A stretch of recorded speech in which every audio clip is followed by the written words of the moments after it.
मैं डॉक्टर मनोजी राय, associate professor Hindi विभाग TS college Hisua. आज स्नातक द्वितीय खंड हिंदी प्रतिष्ठा के विद्यार्थियों को तृतीय पत्र के पाठ्य काव्य बादल राग 6 कविता को पढ़ाने जा रहा हूँ। चूँकि बादल राग निराला जी का 6 चरणों में प्रस्तुत लंबा काव्य है, 1 2 3 4 5 6 कविताएं हैं उनकी बादल राग से, और बादल राग 1 2 3 4 5 6 करके उन्होंने दिया है। लेकिन स्नातक द्वितीय खंड के विद्यार्थियों को बादल राग 6 ही मात्र पढ़ना है, इसलिए मैं उसके शब्दशः व्याख्या और उस कविता का भाव बताने जा रहा हूँ। सूर्यकांत त्रिपाठी निराला की यह जो कविता है प्रकृति से संबद्ध कविता है, लेकिन इसमें भी समाजवादी दृष्टिकोण या मानवतावादी दृष्टिकोण उन्होंने अभिव्यक्त किया है। जिस प्रकार उन्होंने अतुकांत या छंदमुक्त कविता का सृजन किया था। विजन वन वल्लवरी पर सोती थी सुहाग, भरी स्नेह स्वप्न मग्न जूही की कली से, उसी प्रकार इस कविता में भी प्राकृतिक वर्णन के अतिरिक्त छंद मुक्ति का प्रयास किया गया है।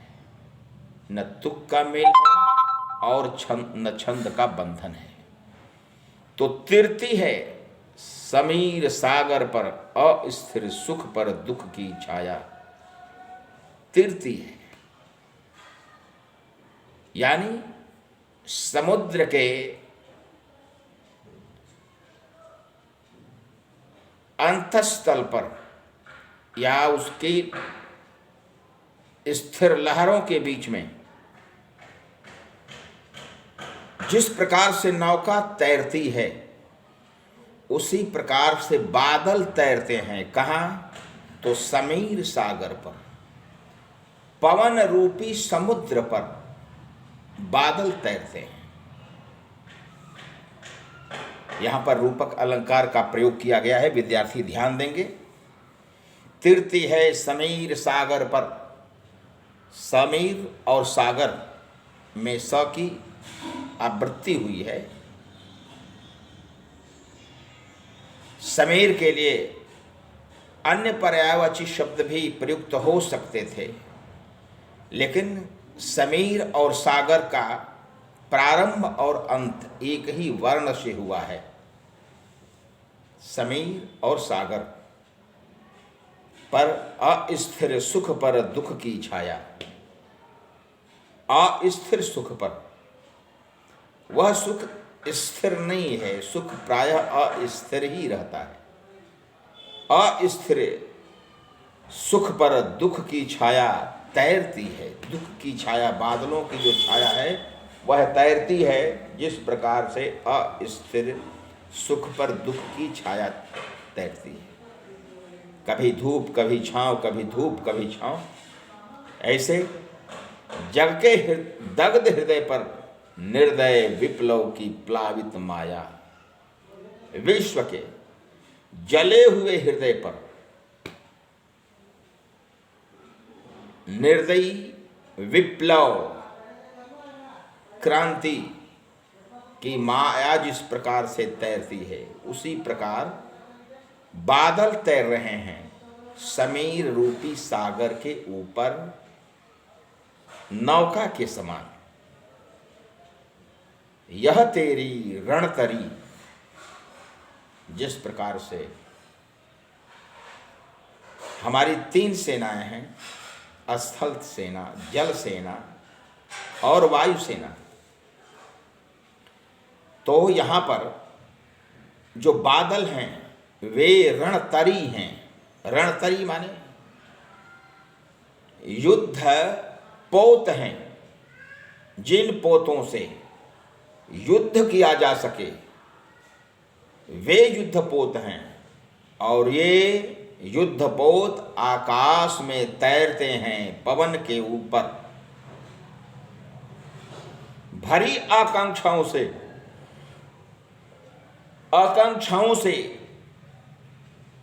इच्छाओं से, मनोकामनाओं से यह रणतरी युद्ध नौका भरी हुई है। घनभेरी गर्जन से सगजग सुप्त अंकुर। घन जो बादल हैं वे रणभेरी बजाते हैं, गरजते हैं।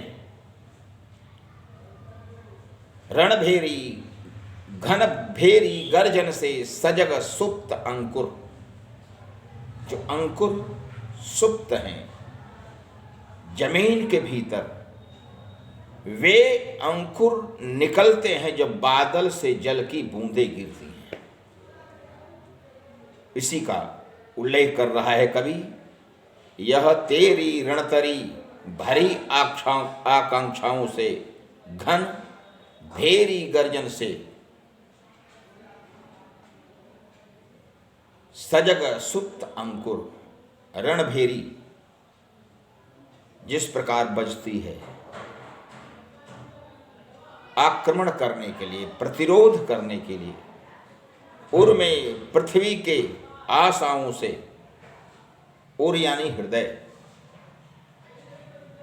उर में पृथ्वी के हृदय में आशाओं से, अनंत आशाओं से नवजीवन की ऊंचा कर सिर, नवजीवन की ऊंचा कर सिर अंकुर प्रकट होते हैं, विकसित होते हैं।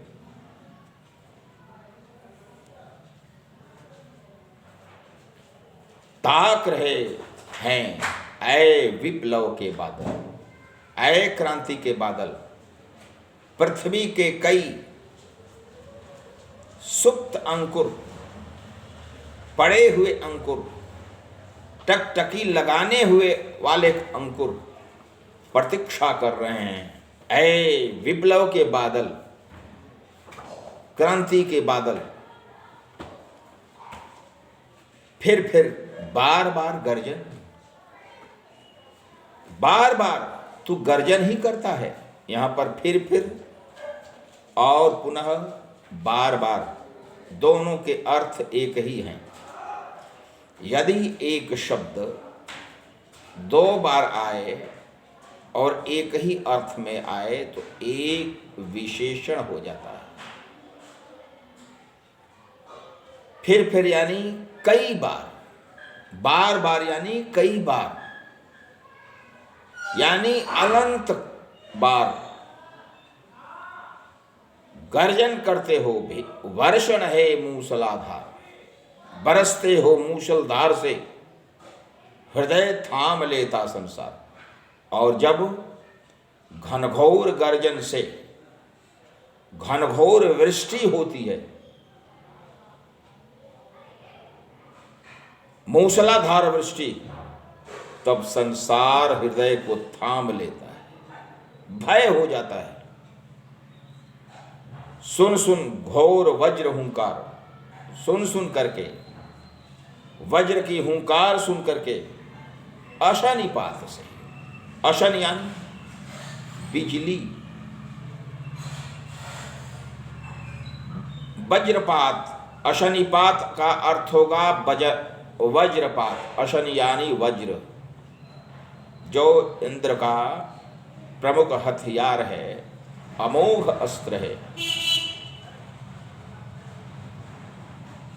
वही अशनिपात से शायित उन्नत शत शतवीर,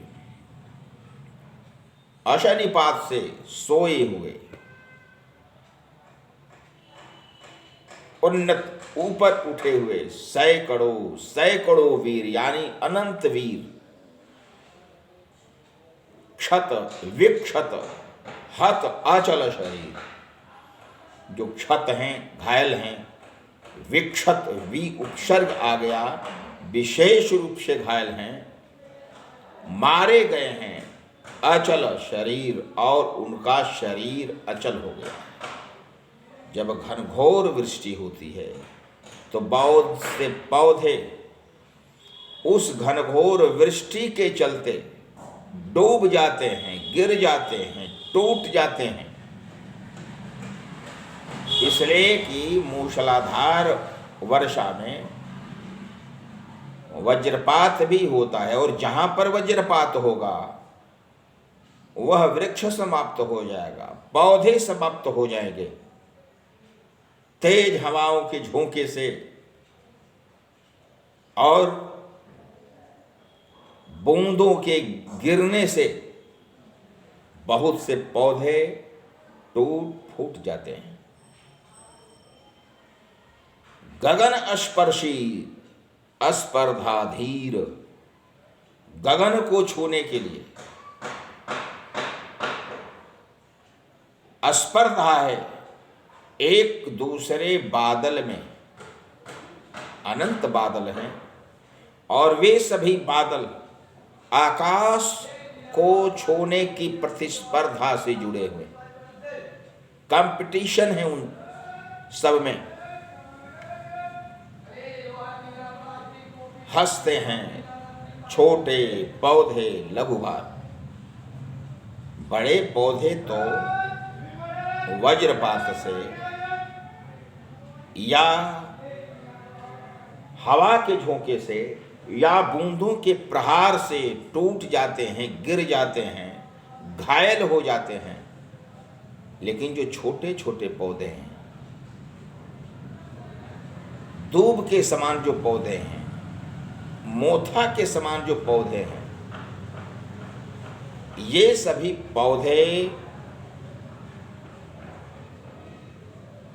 हंसते हैं, उन पर उन बूंदों का कोई बुरा प्रभाव नहीं पड़ता, वे मुस्कुराते हैं, खिले रहते हैं, गिरते नहीं।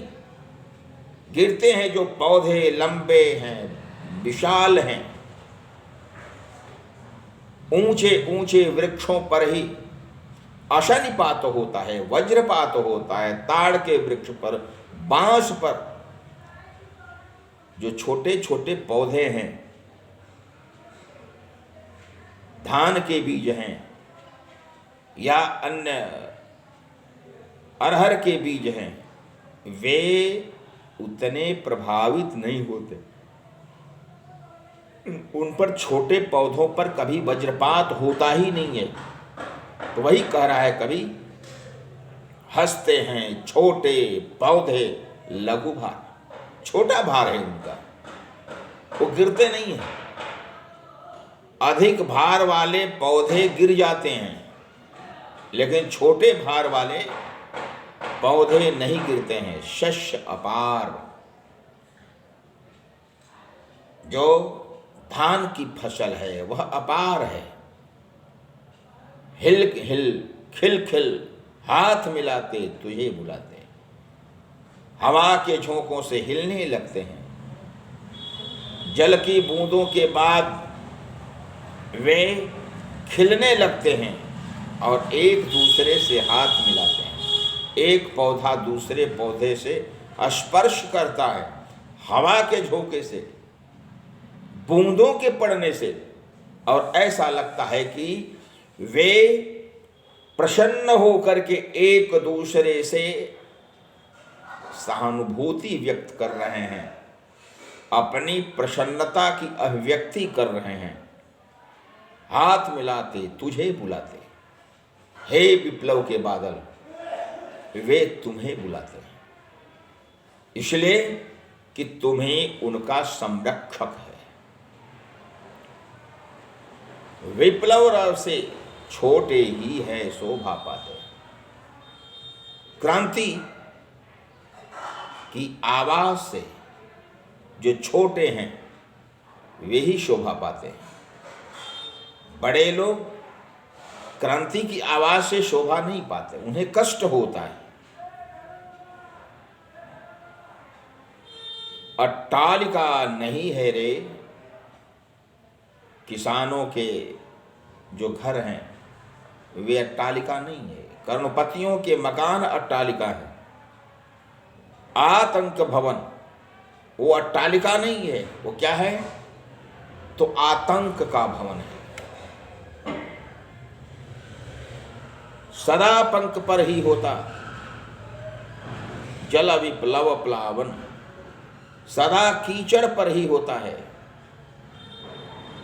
जल की क्रांति का बहना, प्लावन बहना, यानी कीचड़ में ही क्रांति का जन्म होता है। क्रांति का जन्म अट्टालिकाओं से नहीं होता है, बल्कि अट्टालिकाओं के विरुद्ध होता है। क्षुद्र प्रफुल्ल जलज से, जो छोटा है जलज अर्थात कमल, जो पूर्ण रूप से खिला हुआ है, फुल माने खिला हुआ, प्रफुल्ल माने पूर्ण रूप से खिला हुआ, प्र उपसर्ग है यहाँ। सदा झलकता नीर, उस कमल से हर समय नीर छलकता रहता है। कमल जल में खिलता है, कीचड़ में खिलता है, लेकिन उस कमल की पंखुड़ी पर कीचड़ नहीं ठहरता, बह जाता है। वही कह रहा है कवि, सदा छलकता नीर, पानी की बूंद उस पर जाती है लेकिन पुनः वह निकल जाती है। पानी की बूंद उस पर टिकती नहीं है, इतना उसमें चिकनापन है। रोग शोक में भी हंसता है। वह जो फूल है वह यानी कमल रोग और शोक हर समय में हंसते रहता है। पानी बढ़ जाए तब, धूप हो जाए तब, जब तक जल है तब तक वह प्रसन्न रहता है। शैशव का सुकुमार शरीर, शैशवावस्था का उसका जो शरीर है सुकुमार है, कोमल है, वह रोग शोक में भी हंसता है। छोटे बच्चे जब बुखार रहता है, बीमार रहते हैं, तब भी हंसते हैं। उसी का यहाँ पर उल्लेख है। शैशव का सुकुमार शरीर हर समय मुस्कुराता रहता है। रुद्ध कोश है क्षुब्ध तोष, जो खजाना है वह रुद्ध है। ये अंग्रेजों के विरुद्ध कविता लिखी गई है। जिस समय भारत का अधिकांश धन अंग्रेज अपने पास ले जाते थे, तो जो खजाना था वह रुद्ध रहता था, उनके लिए रहता था। आम भारतीयों को उससे लाभ नहीं होता। क्षुब्ध तोष, जो संतोष है वह क्षुब्ध है। शैशव का सुकुमार शरीर, शैशवावस्था का जो शिशु काल है, 3 वर्ष से लेकर के करीब करीब बल्कि 1 वर्ष से ही 7 वर्ष तक का काल शैशवावस्था का है। तो रुद्ध कोश है, क्षुब्ध तोष, आनंद जो है, संतोष जो है वह क्षुब्ध है। यानी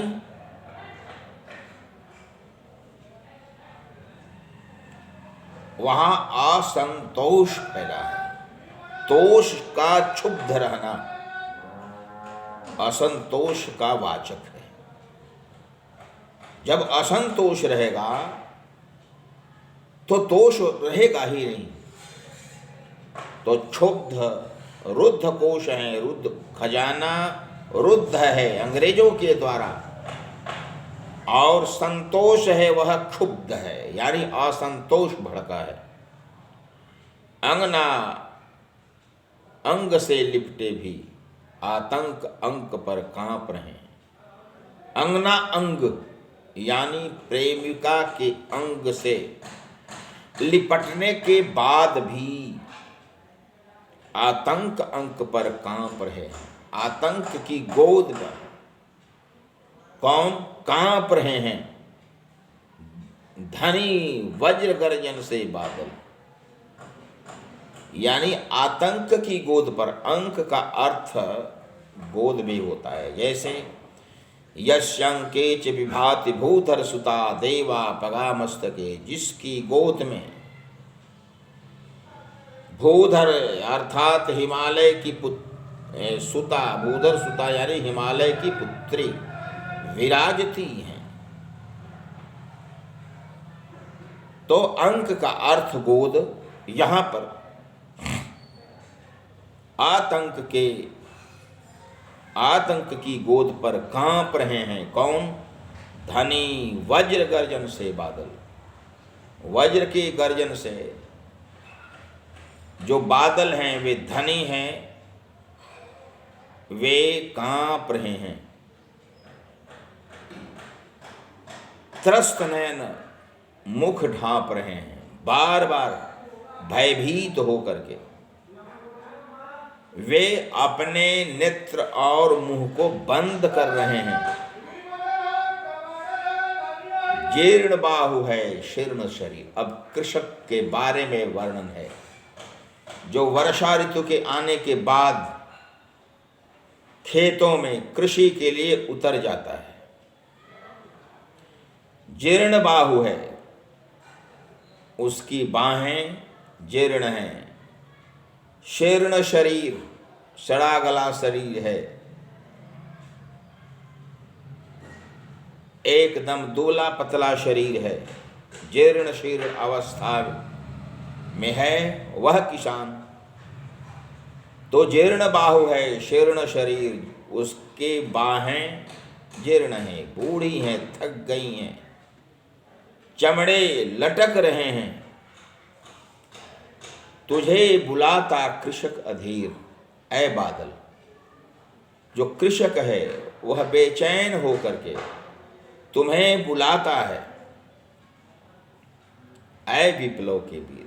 इसमें कवि ने बार बार बादल को विप्लव का वीर कहा है। विप्लव से बादल को जोड़ा है। बादल क्रांति करता है, रणभेरी बजाता है, और जो जमीन पर हैं उन्हें लाभ पहुंचाता है। जो जमीन के ऊपर हैं उन्हें बादल से लाभ नहीं मिलता। किसानों को मिलता है, मजदूरों को मिलता है। लोग प्रसन्न हो जाते हैं कि बादल घिरे हुए हैं, जल की वर्षा हो रही है, फसल अच्छी हो। तो वही कृषक का बालक, कृषक बेचैन होकर के बादलों को बुलाता है। कृषक का बालक यदि होगा तो वो भी कृषक होगा। तो तुझे बुलाता कृषक अधीर। अधीर होकर के वह कृषक बुलाता है, ऐ बादल तुमको। चूस लिया है उसका साथ। शासन व्यवस्था ने उसके शरीर के सार तत्व को चूस लिया है। उसका शरीर अब निस्सार बना हुआ है, हाड़ मात्र ही है आधार। अब उसके शरीर में सिर्फ हड्डी ही दिखाई पड़ रही है। ऐ जीवन के पारावार, ऐ जीवन के पारावार। बादल यह ध्यान दे कि तुम्हें बार बार बेचैन होकर के कृषक बुलाता है।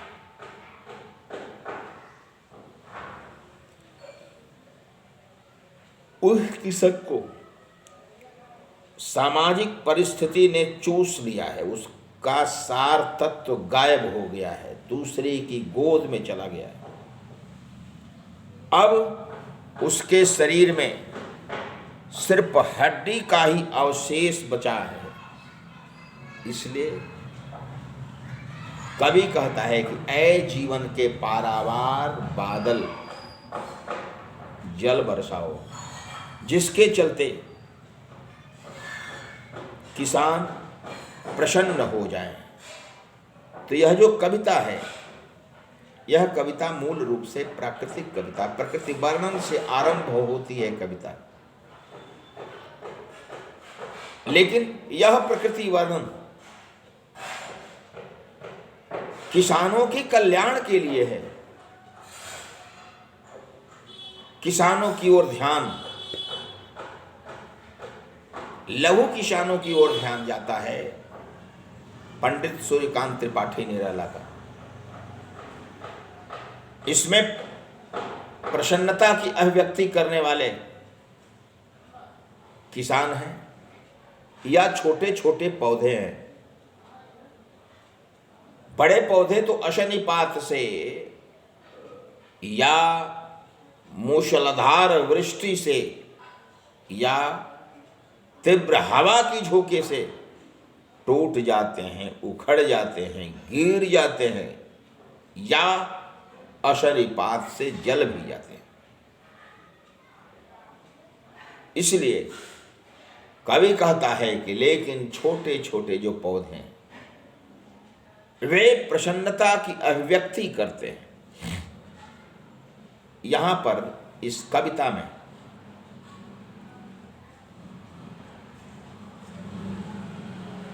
किसान जो शोषित हैं, दलित हैं, उनकी सुरक्षा करने वाला एकमात्र बादल है जो जल वर्षा करके उन्हें तृप्त करता है, प्रसन्न करता है।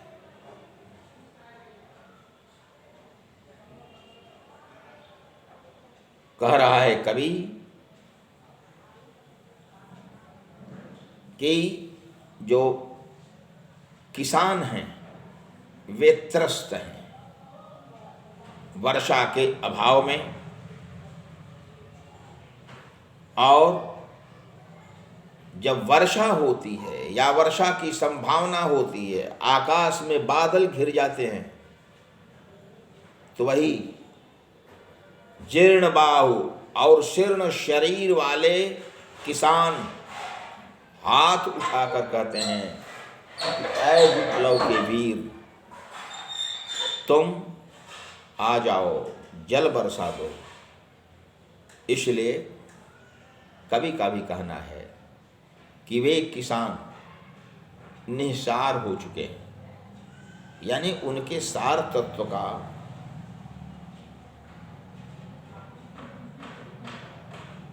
कर्षण किया गया है, खींचा गया है। सिर्फ शरीर में हड्डी का ही ढांचा शेष रहा है। रक्त की अल्पता, मांस की अल्पता, शारीरिक सौंदर्य की अल्पता आ गई है, और वह जो बादल है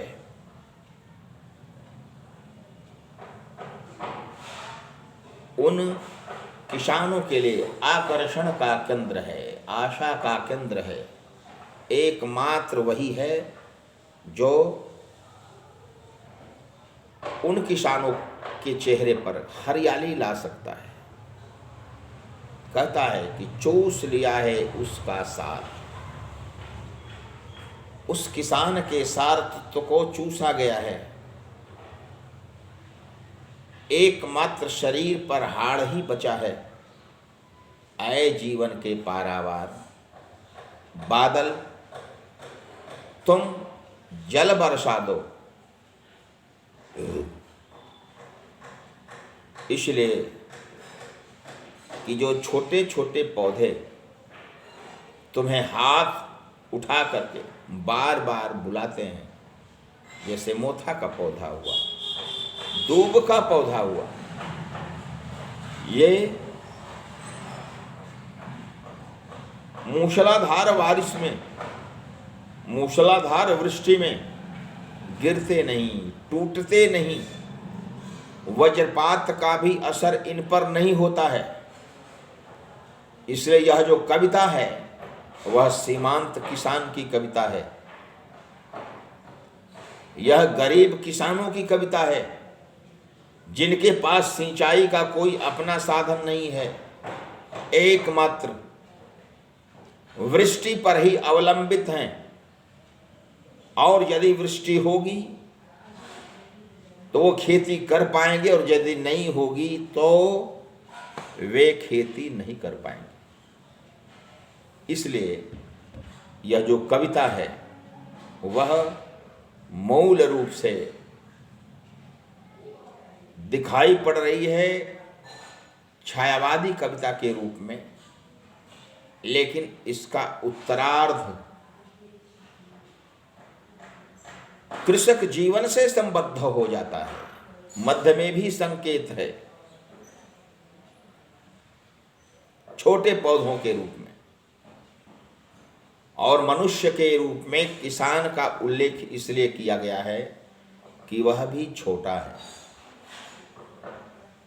जो अट्टालिकाएं हैं वे किसानों की नहीं हैं, वे कुशल वैश्यों की हैं, जो गरीब किसानों को चूस करके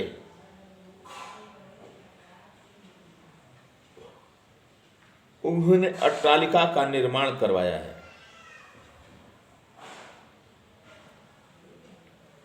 यहां पर बादल को बार बार विप्लव के बादल कहा गया है, क्रांति के बादल। क्रांति शोषण के विरोध में होती है। 1857 की क्रांति अंग्रेजों के शोषण के विरुद्ध में ही है। फ्रांस की 1789 की क्रांति दुष्ट राजा लुई 14वां के विरोध में हुई है। तो यही कह रहा है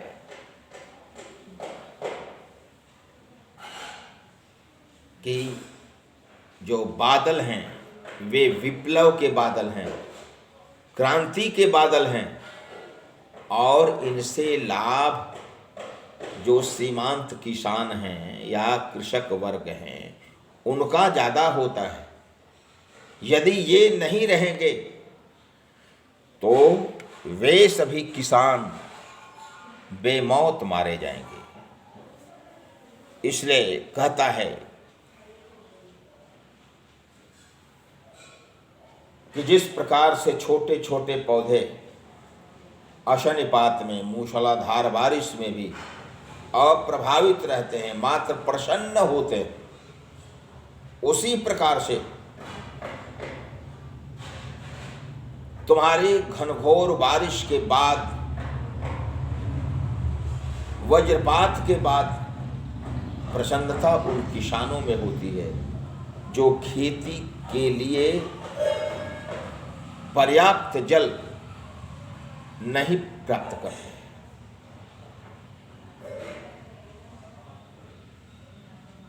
यहाँ पर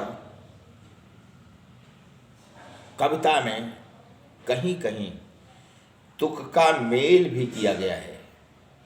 हर जगह कविता अतुकांत नहीं है। क्षत जैसे फिर बार बार गर्जन के बाद जो अन्य चरण आए हैं उनके अंत में र वर्ण है, देखा जाए। वर्षण है मूसलाधार, मूसलाधार में भी सुन सुन घोर वज्र हुंकार, इसमें भी अशनिपात से शायित उन्नत शत शतवीर, अशनपात से जो वज्रपात हुआ है, जो सोए हुए हैं छोटे छोटे पौधे, वे क्षत विक्षत हत अचल शरीर, क्षत विक्षत होने वाले अचल शरीर में जो प्रभाव पड़ा है उसका भी इसमें उल्लेख है। गगन स्पर्शी अस्पर्धाधीर, बादलों में प्रतिद्वंदिता रहती है कि हम अधिक ऊंचाई पर जाएंगे तुमसे। जिस बादल में जल की बूंदें कम रहती है वह बादल थोड़ी और ऊंचाई पर रहता है, और जो अधिक जल वाला बादल है उसकी ऊंचाई कम हो जाती है, वह निचले स्तर पर रहता है, और बिना जल वाला बादल ऊपर रहता है। उसी के बारे में देता है, आए विप्लव के बादल, तुम्हें पौधे, छोटे छोटे पौधे पुकार रहे हैं, छोटे छोटे किसान पुकार रहे हैं, विप्लव के बादल तुम आ जाओ। तुमको देख करके जो शस्य पादप हैं, शस्य यानी धान या फसल, शस्य श्यामलम मातरम शशि संपन्न सोह मह कैसी, उपकारी के संपत्ति जैसी। रामचरितमानस ने, तुलसीदास ने वर्षा वर्णन किया है राम के मुख से, यानी शशि, शशि शब्द वहां पर आया है, वो इसी शस्य श्यामलम मातरम वाला शस्य का वह तद्भव रूप है। शशि का अर्थ वहां पर चंद्रमा नहीं है। हमारे विद्यार्थी ध्यान देंगे, मैं जो उदाहरण देता हूं वह इसलिए देता हूं कि आप शब्दशः उसको समझ जाएं। यहां शशि का अर्थ चंद्रमा नहीं है, वह तत्सम रूप उसका है शस्य, शस्य श्यामलम मातरम। लेकिन चूंकि ये अवधी भाषा में लिख रहे हैं गोस्वामी तुलसीदास जी, या जिस समय आनंद मठ में बंकिम चंद्र चटर्जी लिखते हैं तो उस समय उसके रूप को अलग रूप में लिखते हैं, शस्य श्यामलम मातरम, बंकिम चटर्जी जी लिखते हैं। लेकिन इनके पूर्व जो गोस्वामी तुलसीदास जी हैं वे शस्य नहीं कहते हैं, उसको तद्भव रूप में शशि कर देते हैं। भ्रमवश कतिपय विद्यार्थी उस शशि का अर्थ चंद्रमा कर लेते हैं, जो गलत है।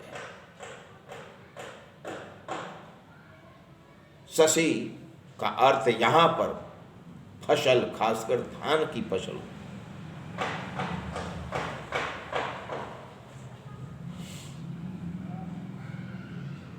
रुद्ध कोश है क्षुब्ध तोष, यदि खजाना भरा रहेगा और वह बंद रहेगा तो असंतोष का भड़कना लाजिमी है। असंतोष तभी भड़कता है जब खजाना बंद रहता है, सीमित व्यक्तियों के लिए खुलता है, आम आदमी को लाभ नहीं होता। इसलिए कवि विप्लव के बादल से आग्रह करता है, निवेदन करता है, प्रार्थना करता है कि ये विप्लव के बादल उन किसानों पर ध्यान दो कौन किसान? तो वे किसान जो जीर्ण बाहु है, शीर्ण शरीर है, बाहें उसकी जीर्ण शीर्ण अवस्था में, शरीर एकदम गला पचा जैसा लग रहा है। तुझे ऐसे किसान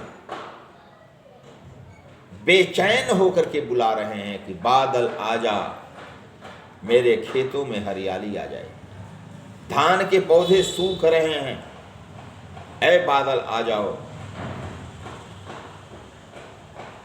कवि कहता है कि वह किसान बुला रहा है जिसके शरीर का सार तत्व छीन लिया गया है, और उसके शरीर में एकमात्र बचा है क्या?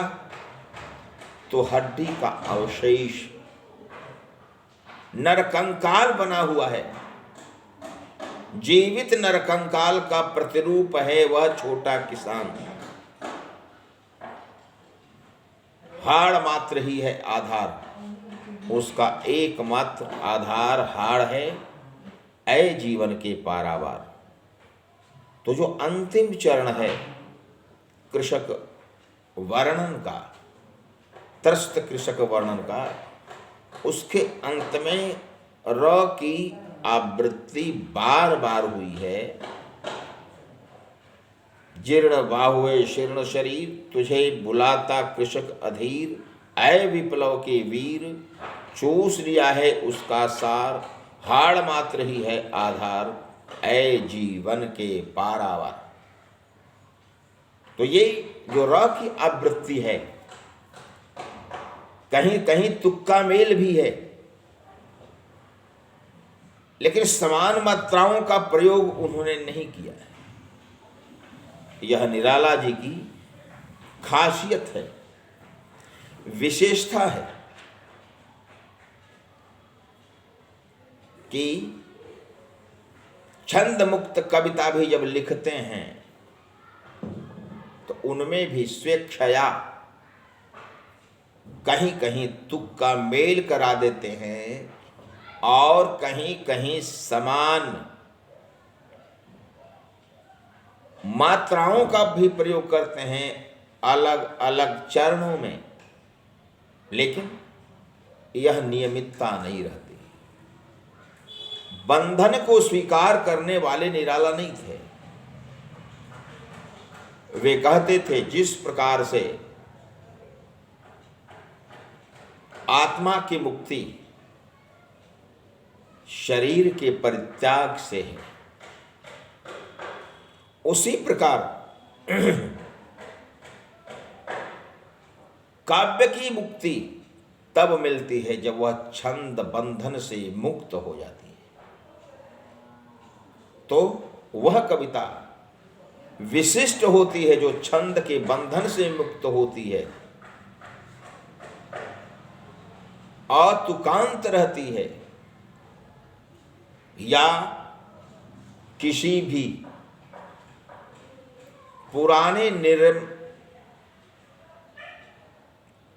नियम के ढांचे से मुक्त रहती है। ऐसा नहीं जैसे वर्णिक छंद में वर्णों की गणना होती है, मात्रिक छंद में मात्राओं की गणना होती है, लेकिन निराला जी ने कविता को वर्णों से भी मुक्ति दिलाई है और मात्राओं से भी मुक्ति दिलाई है। उनकी कविता छंद बंधन से मुक्त रहने वाली है, लेकिन स्वेच्छया कहीं कहीं तुक का मेल भी हो गया है, लेकिन वर्ण मैत्री नहीं है, मात्रिक मैत्री नहीं है। यह जो कविता है वह निराला जी की विशिष्ट कविता है, 6 चरणों में अभिव्यक्त होने वाली कविता है, लेकिन इस कविता का वैशिष्ट्य है कि 6 चरणों में उन्होंने कृषकों के बारे में ही सोचा है। क्यों? इसलिए कि वे छायावाद से भी जुड़े रहे और प्रगतिवाद से भी जुड़े रहे। उन्हें चतुरी चमार भी प्रिय लगता है। विधवा, भिक्षुक जैसी कविताओं की रचना करने वाला कवि सामान्य जनमानस का कवि है। वह राजा महाराजा की चिंता नहीं करता, वह किसान की चिंता करता है। सड़क पर बैठ करके पत्थर तोड़ने वाले की चिंता करता है। निर्धन चतुरी चमार की चिंता करता है। वो गुलाब की चिंता नहीं करता, वह कुकुरमुत्थे की चिंता करता है, कुकुरमुत्थे का वर्णन करता है। निराला के काव्य का यही वैशिष्ट्य है। धन्यवाद।